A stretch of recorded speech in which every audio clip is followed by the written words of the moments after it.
దేవుడు నామన వందనాలండి.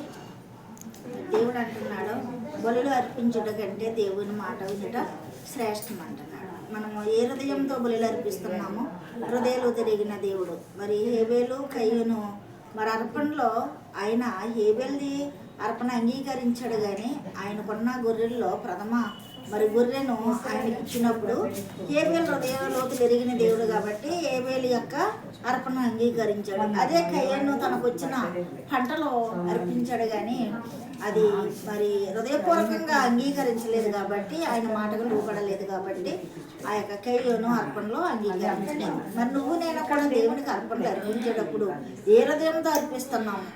ఏదో ఎవరో చూడాలని అర్పిస్తున్నామా? దేవుని మహిమపరచాలని అర్పిస్తున్నామా? అర్పించడం ద్వారా దేవుని నామాన్ని గణపరుస్తామని అర్పిస్తున్నామా? మనలను పరీక్షించుకుంటాం.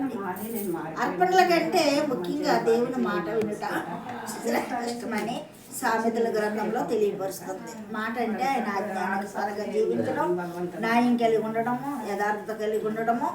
ఆయన యొక్క మాట విని అర్పించినప్పుడు నీ అర్పణలో అంగీకరిస్తాడు. ఈ పరిశుద్ధ వాక్యం దేవుడు దీవించుగాక. సబ్స్క్రైబ్ చేయండి, లైక్ కొట్టండి. అన్న మినిస్ట్రీ గురించి మీరందరూ ప్రార్థించేయండి.